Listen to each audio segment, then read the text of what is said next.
Bismillahirrahmanirrahim. Assalamualaikum warahmatullahi wabarakatuh. Alhamdulillah, alhamdulillahi rabbil alamin, wal aqibatu lil muttaqin, wala udwana illa 'alal zalimin. Allahumma salli ala sayyidina Muhammad wa ala alihi sayyidina Muhammad. Allahumma rabbi ishrah li sadri wa yassir li amri wahlul 'uqdatam min lisani yafqahu qawli. Kata-kata ta'ziman wa ikraman kami yang mulia kepada almarhum Abu, almarhum Umi, dan almarhumah Umi yang ada di rumah. Hayat doa yang dapat kami sampaikan, Allahumma ighfir lahu warhamhu wa afihi wa'fu anhu. Kemudian kepada Abu selaku ketua pimpinan Dayah Darul Mu'arif wal Mu'arifah maaf keluarga, dan kepada seluruh dewan guru, terkhususnya kepada dewan juri yang arif lagi bijaksana, dan yang paling istimewa kepada seluruh hadirin kaum muslimin dan muslimat yang dimuliakan oleh Allah Subhanahu wa taala. Ma'asyiral muslimin wa jumratul mu'minin rahimakumullah. Melihat dan mendengar judul pidato yang dibawakan oleh kawan-kawan kita dari tahun ke tahun, yang kebanyakannya membahas tentang kehancuran Islam, Islam yang kelam dan Islam yang gelap. Ini judul memang baik hadir. Akan tetapi jikalau kita melihat keadaan umat Islam saat ini yang sedang diobok-obok oleh orang-orang yang benci kepada Islam, maka alangkah lebih baik kita bahas satu pembahasan yang dapat membangkitkan semangat kita di dalam beragama. Berpijak dari inilah tergugah hati kami untuk bawakan satu syarahan yang bertema Islam tetap jaya hingga akhir masa. Ma'asyiral muslimin wa jumratul mu'minin rahimakumullah. Allah Subhanahu wa taala berfirman dalam surat Ali Imran ayat 19 yang berbunyi, Bismillahirrahmanirrahim. Innad dina indallahil Islam. Bahwa sesungguhnya agama yang hak di sisi Allah adalah Islam. Dalam ayat tersebut terdapat kata-kata inna. Di dalam istilah nahwu, inna berfaedah begitu. Adapun yang dikatakan dengan taukid memuat hukum kepada si mukhatab suku ataupun nafi. Jadi kalau kita globalisasikan dengan ayat di atas bermakna Islam agama yang benar, bahkan sangat benar. Islam agama yang perkasa, dan Islam agama yang akan tidak lekang oleh masa. Maka tiada alasan bagi kita untuk mengeluh di dalam beragama. Hadirin yang berbahagia, timbul pertanyaan, bagaimana dengan hadis Nabi yang mengatakan Islam di akhir zaman bagaikan ekor tikus yang mana makin ujung semakin halus? Ini memang betul hadirin, dan bagaimana tidak betul? Ini Nabi yang bertutur. Akan tetapi meskipun hadis Nabi mengatakan demikian, bukan berarti kita boleh meninggalkan agama begitu saja dan menganggap ini satu hal yang biasa saja. Kalau ada yang beranggapan seperti demikian, maka ini merupakan satu anggapan yang sangat memprihatinkan saudara. Maka dari itu semua menjadi tanggungjawab kita bersama dengan tugas membangkitkan agama seolah-olah sambung seperti zaman baginda Nabi SAW. Ini perlu kita ingat dan kita yakinkan saudara, ini bukan hal yang mustahil.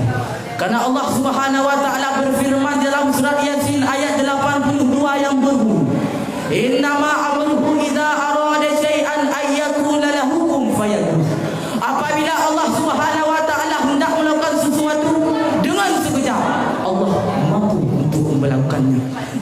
arti kata Allah perkasa dan bijaksana, maka tiada alasan bagi kita untuk mengeluh di dalam beragama. Hadirin yang mulia, ini perlu kita ingat saudara. Apalagi kalau kita melihat umat Islam saat ini yang sedang ditindas habis-habisan. Lihat saudara kita yang ada di Myanmar, bagaimana sengsaranya mereka. Ada yang dibakar hidup-hidup, ada yang ditalam hidup-hidup, bahkan ada yang dicincang, bagikan daging yang hendak dipanggang. Begitu pula saudara kita yang ada di Suriah, bom meletus di mana-mana, anak-anak diperkosa. Sungguh menderita nasib mereka. Begitu pula saudara kita yang ada di Palestina, sudah beberapa tahun mereka tersiksa. Sampai sekarang mereka belum pernah merasakan bagaimana indahnya merdeka.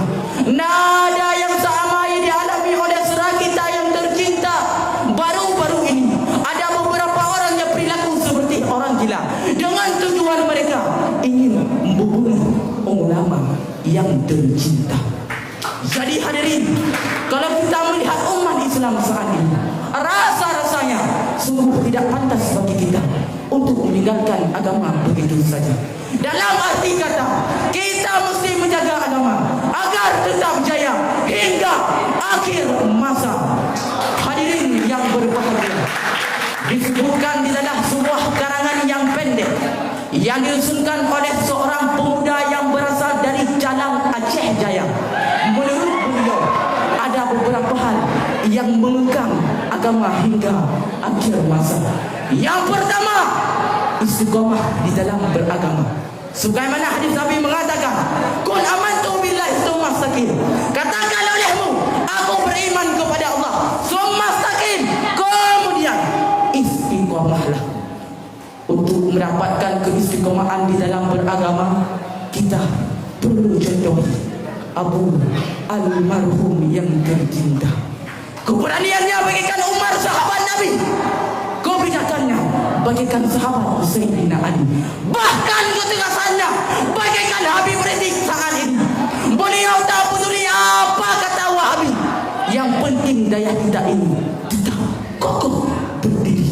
Beliau tidak takut kepada Mu'tazilah, walaupun kata-kata mereka selalu yang berulang. Beliau selalu istiqamah di dalam beragama, sekalipun beliau telah tiada. Beliau mempunyai cita-cita yang mulia, antarkan daya sampai kepada tangan Nabi Isa. Hadirin yang berbahagia, adapun cara yang kedua, hidupkan dakwah. Jadikan hari-hari kita senantiasa kekal di dalam berdakwah, mulai dari tingkatan yang rendah sampai yang tinggi, mulai dari rakyat hingga pejabat, mengajak manusia untuk menaati segala perintah Allah Subhanahu wa taala. Jumpa anak kecil, kita dakwahkan agama, kita sapa dia, berikan ilmu agama kepadanya, ajarkan sunnah baginda Nabi sallallahu alaihi wasallam kepadanya, kenalkan kepadanya siapa itu Sayyidina Abu Bakar, siapa itu Sayyidina Umar, siapa itu Sayyidina Utsman, siapa itu Sayyidina Ali.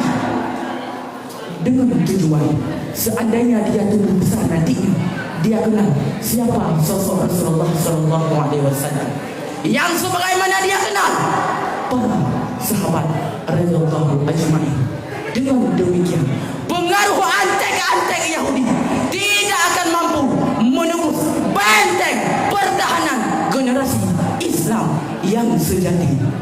Masya Allah hadirin, kalau seperti ini amalan kita dalam sehari-hari, insya Allah agama tetap jaya hingga akhir masa. Dan inilah makna Nabi, hadis Nabi yang mengatakan, hayatuddin bi hayati dakwah, mautuddin bi mautid dakwah.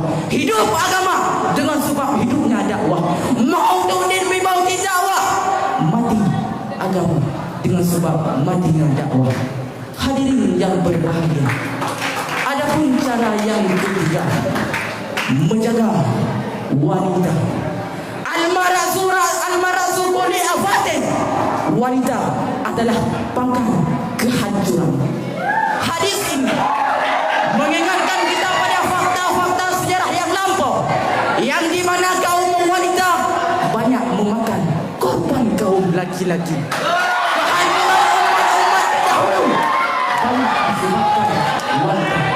Pembunuhan pertama kali yang terjadi di dunia ini yang dilakukan oleh Habil dan Habil adalah karena wanita. Penjaraan Nabi Yusuf alaihissalam juga gara-gara wanita. Hancurnya kekuasaan Napoleon lagi-lagi gara-gara wanita. Artinya adalah wanita makhluk yang sangat berbahaya bagi kaum. Akan tetapi tidak semua wanita itu berbahaya bagi kaum pria. Masih banyak wanita-wanita yang mulia yang memberi suladan bagi wanita yang lain. Kita kenal Siti Khadijah yang begitu taat kepada Rasulullah. Kita kenal Siti Aisyah yang sangat setia kepada Rasulullah. Maka hadirin, tidak semua wanita itu penjahat. Wanita yang jahat adalah wanita yang tidak taat kepada Allah Subhanahu wa taala. Wanita yang membuka auratnya dan wanita yang tidak taat kepada suaminya.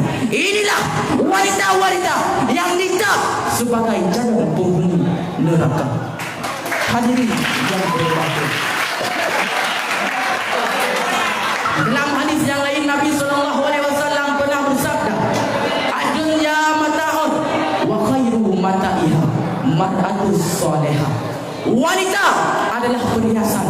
Di dalam dunia ada emas, intan, permata, berlian, bahkan masih banyak perhiasan-perhiasan yang lain yang sangat indah. Tapi ketahuilah wahai wanita, intan, permata, berlian, emas, itu semua tidak ada bandingannya dibandingkan dengan dirimu yang soleha, yang menjalankan segala perintah Allah Subhanahu wa taala dan meninggalkan larangannya. Kenapa? Wa khairu mata'iha mar'atus salihah. Sebaik-baik perhiasan dunia adalah wanita yang soleha. Maka wahai para wanita, kalian diibaratkan seperti perhiasan. Yang namanya perhiasan itu mahal, yang namanya perhiasan itu spesial.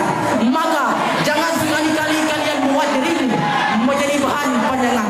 Jangan sekali-kali kalian buat dirimu menjadi bahan tontonan yang sangat murah harganya. Kenapa? Karena dirimu adalah sebaik-baik perhiasan yang sangat mulia di sisi Allah Subhanahu wa taala. Hadirin yang berbahagia, wahai para wanita, di samping dirimu adalah perhiasan, ternyata dirimu juga sebuah benteng pertahanan negara. Sesuai dengan sabda Nabi sallallahu alaihi wasallam, "Anisa'u imadu billah, idza salahat salahati billah, wa idza fasadat fasadati billah." Hadirin yang berbahagia, adapun yang menjadi kesimpulan, alhamdulillah, puji syukur kepada Allah yang mana Allah telah menjadikan kita orang muslim dan mukmin. Akan tetapi coba kita lihat orang-orang yang ada di luar sana yang masih lalai dengan kejahilan. Lihat orang kafir yang masih sibuk dengan dunia, sedangkan kita tidak pernah berminta kepada Allah, "Ya Allah, lahirkanlah saya ke dalam Islam, ya Allah." Tidak pernah, saudara. Akan tetapi dengan kasih sayang Allah, Allah pilih kita untuk menjadi mujahidin-mujahidinnya Allah. Maka dari itu semua menjadi tanggung jawab kita bersama untuk membangkitkan agama agar tetap jaya hingga akhir masa. Wahai para pejuang agama Allah, jadikan momentum ujian pidato ini tidak hanya sebatas perlombaan semata, akan tetapi mari kita jadikan ini ajang sebagai bahan persiapan iman dan mental, sehingga apabila telah sampai saatnya kita diutus oleh Allah untuk naik bukit, turun bukit, menyeberangi sungai, membelah hutan belantara dengan tujuan yang masih sama, untuk memperjuangkan agama Allah. Dengan demikian bendera la ilaha illallah bisa bertengger hingga seluruh.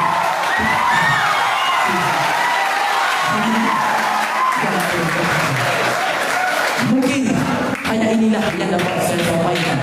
Lebih dan kurang mohon maaf. Ada Allah wa yakum ajmain. Assalamualaikum warahmatullahi wabarakatuh. Yes, yes.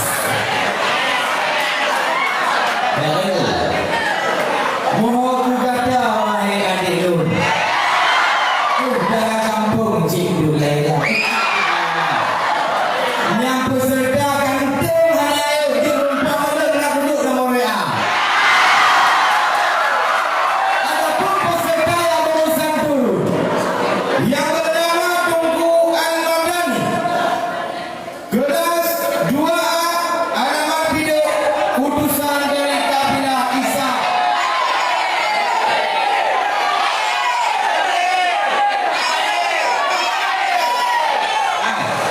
Nyompak juga nyompak tampar gitu.